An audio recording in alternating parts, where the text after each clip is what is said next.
What if I told you that one of history's most infamous serial killers wasn't Jack the Ripper or the Zodiac Killer, but a noble woman, a countess who bathed in blood, tortured her victims for pleasure, and became a legend of horror? Tonight, we uncover the terrifying story of Elizabeth Bathory, the Blood Countess of Hungary. A woman whose cruelty knew no bounds, whose obsession with youth led to unspeakable horrors. I'll also reveal an ancient ritual inspired by her story, one meant to restore youth and beauty. But at what cost?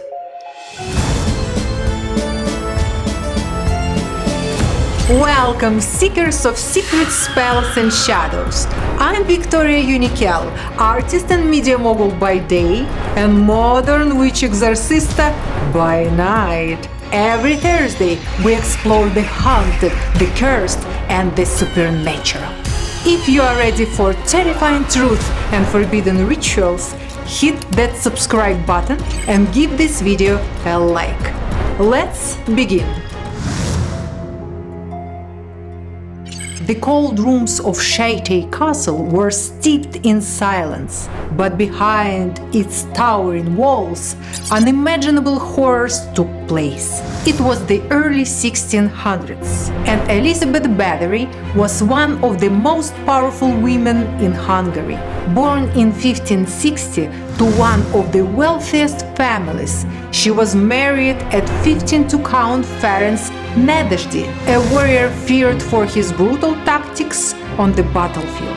But it was Elizabeth who would earn a far darker reputation.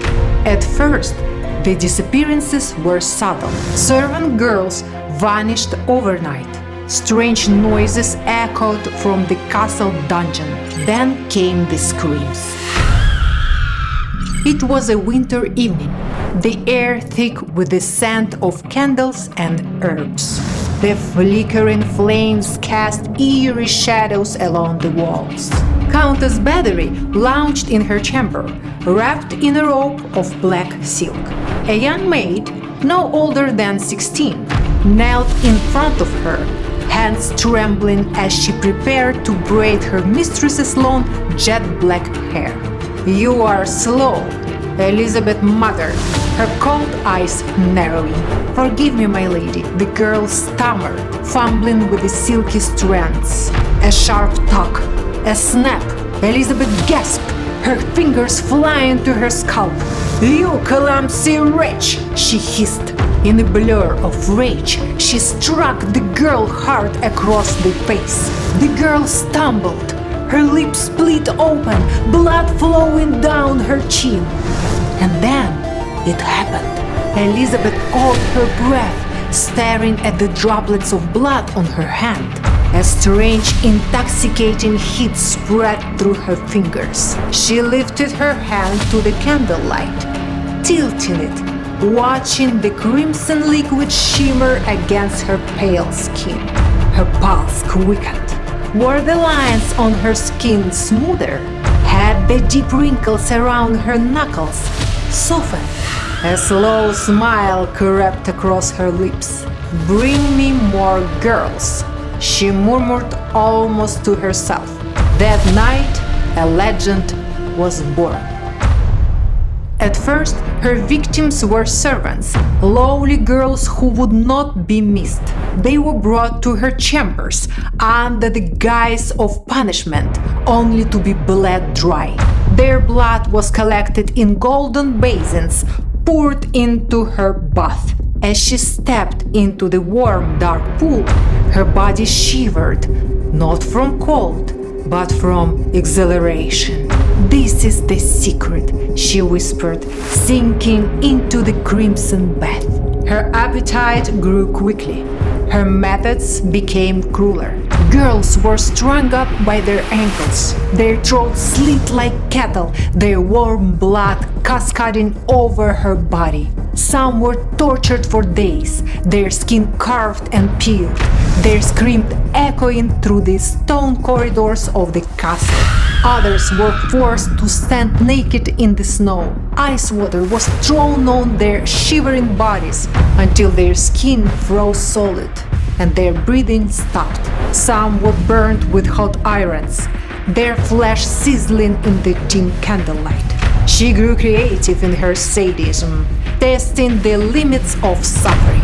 She forced her victims to eat their own flesh, ripping it from their arms with their own shaking hands. Some were locked in iron cages, lined with inward-facing spikes, suspended in the air and spun violently so that their skin was flayed from their bones. For years, noble families turned a blind eye. But in 1610, when Elizabeth Madness led her to kill daughters of the aristocracy, the whispers became impossible to ignore. King Matthias II ordered Count Gheorghe Turzo to investigate the crimes. On December 30, 1610, Turzo and his men stormed Shété Castle. What they found inside would haunt them forever. Corpses drained of blood, pale and discarded like broken dolls. Some girls were still alive, barely clinging to life, their bodies riddled with wounds and bite marks. A girl chained to the wall, her skin peeled in strips. The stench of death suffocated the air. The Countess herself stood in her chamber, her dress still stained with red. Her reign of terror had ended. Elizabeth Bathory was never put on trial. She was too powerful, her family too influential. Instead, she was walled up inside her own castle, a prisoner in her own nightmare. She lived the rest of her days in darkness. Her only company, the ghosts of the girls she had murdered. She died 4 years later, alone, forgotten. Or was she? Elizabeth Bathory's name has never been forgotten. Her legend has inspired books, films, and nightmares for centuries.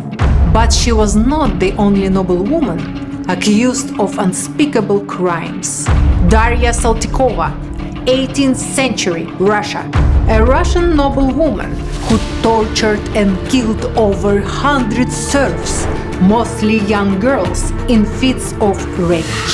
La Voisine, 17th century France, a fortune teller and poisoner who dabbled in dark magic, performing black masses and selling deadly poisons to the French elite.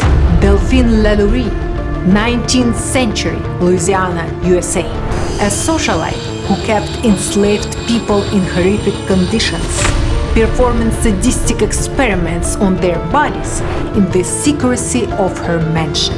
Evil has worn many faces throughout history, but few achieved the infamy of the Blood Countess of Hungary. This ritual is said to restore youth and vitality, but be warned, beauty often comes at a cost. What you'll need: a bathtub filled with warm water. This will be my bathtub today. Rose petals for beauty and softness. Pomegranate juice, symbolizing youthful blood. A mirror to reflect your truest self. Step 1. Fill the bathtub with warm water. Add the rose petals, letting them float on the surface. Pour the pomegranate juice into the water, watching it turn a deep crimson red. Step 2. Hold the mirror in front of you and gaze into it. Whisper, "By the blood of the fruit, by the water's embrace, I call upon youth to mark my face." Step into the bath and let the crimson water touch your skin. Imagine it soaking into you, renewing and healing your body. Stay in the water as long as you feel necessary. When ready, whisper, "Beauty is fleeting, time is cruel. Let this water grant my renewal."